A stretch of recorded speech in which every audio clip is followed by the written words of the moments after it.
ഇനി അഭിമാനത്തോടൊപ്പം ആത്മവിശ്വാസവും. മികവാർന്ന സേവനങ്ങൾ കൊണ്ട് ഓരോ ആഘോഷവും ധന്യമാക്കി. ലനോറ, പാണ്ടിക്കാട് റോഡ്, വണ്ടൂർ. ലളിതമായ മാസത്തവണകളിലൂടെ സ്വർണം സ്വന്തമാക്കാൻ അനുപമ സ്വർണ്ണനിധി 2023 ഇന്ന് തന്നെ അംഗമാകൂ. Anupama gold gallery, gold and diamond, Edavanna, Thiruvali. മികവിനും സംരംഭക അന്തരീക്ഷത്തിനും നിലമ്പൂർ നഗരസഭയ്ക്ക് സംസ്ഥാന സർക്കാരിന്റെ പുരസ്കാരം. സംസ്ഥാനത്തെ മികവ് തെളിയിച്ച 12 നഗരസഭകളിലാണ് നിലമ്പൂർ നഗരസഭയും ഉൾപ്പെട്ടത്. കൊച്ചിയിൽ സംഘടിപ്പിച്ച വാർത്താ സമ്മേളനത്തിലാണ് വ്യവസായ വകുപ്പ് മന്ത്രി പി രാജീവ് അവാർഡ് പ്രഖ്യാപനം നടത്തിയത്. കേരളത്തിലെ മികച്ച സംരംഭങ്ങൾക്ക് അംഗീകാരം നൽകുന്ന MSME അവാർഡ് നൽകുന്നതോടൊപ്പം തദ്ദേശ സ്വയംഭരണ സ്ഥാപനങ്ങൾക്കും പുരസ്കാരം പ്രഖ്യാപിക്കുകയായിരുന്നു. സംരംഭക വർഷത്തിലെ പ്രവർത്തനത്തിനും മികവിനും സംരംഭക അന്തരീക്ഷം വളർത്തുന്നതിലെ പ്രവർത്തനം കണക്കിലെടുത്താണ് നിലമ്പൂരിനുൾപ്പെടെ 12 നഗരസഭകൾക്ക് പുരസ്കാരം.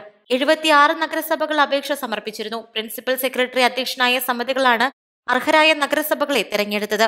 സംരംഭക വർഷം 2022-23 പദ്ധതിയുടെ ഭാഗമായി തദ്ദേശ തലത്തിൽ രൂപീകരിച്ച സംരംഭങ്ങളുടെ എണ്ണം, സൃഷ്ടിക്കപ്പെട്ട തൊഴിലവസരങ്ങൾ, ഇവയുടെ ആകെ നിക്ഷേപം, മറ്റു സ്കീമുകളുടെ പ്രവർത്തനങ്ങൾ തുടങ്ങിയ വിവരങ്ങളുടെ അടിസ്ഥാനമാക്കിയുള്ള സ്കോറിംഗ് മാനദണ്ഡം ഉപയോഗിച്ചാണ് മികച്ച തദ്ദേശ സ്വയംഭരണ സ്ഥാപനങ്ങളെ തെരഞ്ഞെടുത്തത്.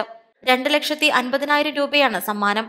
ഈ തുക പ്രദേശത്തുള്ള സംരംഭക വികസന പ്രവർത്തനങ്ങൾക്കുള്ള അടിസ്ഥാന സൗകര്യ വികസനത്തിന് ഉപയോഗിക്കാം. 2022-23 വർഷത്തിൽ 209 പുതിയ സംരംഭകരെ കണ്ടെത്തുകയും ഇവർക്ക് വേണ്ട സൗകര്യങ്ങളും മാർഗനിർദ്ദേശങ്ങളും നൽകുകയും ചെയ്തു. പുതിയ സംരംഭകർക്ക് പെട്ടെന്ന് ലൈസൻസ് ലഭ്യമാക്കി. വിവിധ ബാങ്കുകളുമായി ചേർന്ന് വായ്പ സാധ്യമാക്കി. സംരംഭകർക്ക് മാർഗനിർദ്ദേശം നൽകാനും പദ്ധതികളിൽ പരിശീലനം നൽകാനും പ്രത്യേക പ്രോജക്റ്റുകൾ തയ്യാറാക്കുകയും ഫണ്ട് വകയിരുത്തുകയും ചെയ്തു. കേന്ദ്ര സംസ്ഥാന സർക്കാരുകളുടെ സഹായം സംരംഭകരെ അറിയിക്കാനും ലഭ്യമാക്കാനും നഗരസഭാ കാര്യാലയത്തിൽ പ്രത്യേക ഹെൽപ്പ് ഡെസ്ക് സ്ഥാപിച്ചു. കുടുംബശ്രീയുടെ സഹകരണത്തോടെ സംരംഭകരുടെ ഉൽപ്പന്നങ്ങൾ വിറ്റൊഴിക്കാൻ വിപണനമേള സംഘടിപ്പിച്ചതായും നഗരസഭാ ഭരണസമിതി ഭാരവാഹികൾ പറഞ്ഞു. East live, Nilambur.